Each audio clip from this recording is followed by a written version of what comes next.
요즘 뉴스에서 많이 들리는 소식이죠.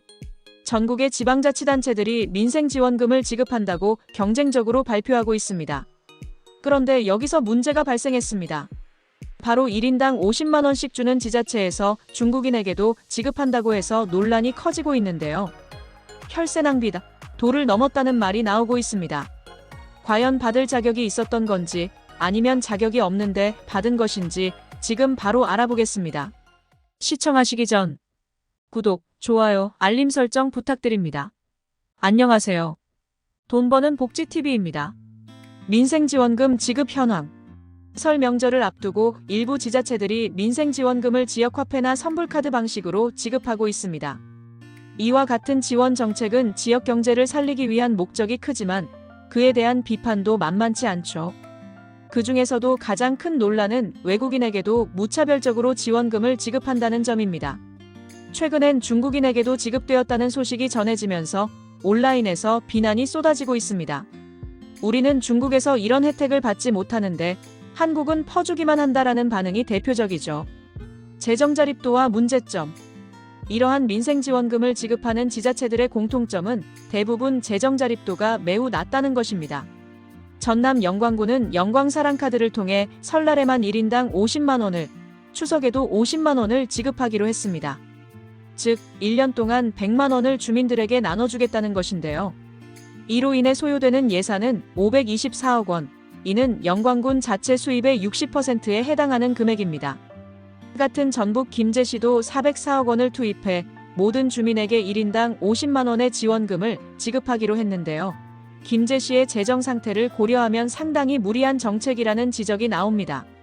문제는 여기서 끝나지 않습니다. 대부분의 지원금을 지급하는 호남 지역 지자체들은 재정 자립도가 매우 낮습니다. 예를 들어 전북 남원시와 보성군은 각각 30만 원의 민생지원금을 지급하지만 재정 자립도는 10%에도 못 미칩니다. 심지어 전국에서 가장 낮은 재정 자립도를 기록한 전북 진안군도 1인당 20만 원을 지급할 계획이라고 하니 이것이 과연 옳은 정책인지 의문이 드는 상황입니다. 지급 대상과 논란. 지급 대상도 문제입니다. 일부 지자체는 외국인에게도 지원금을 지급하고 있는데 경기 파주는 내국인으로 대상을 제한했고 광명시는 결혼 이민자만 포함했습니다.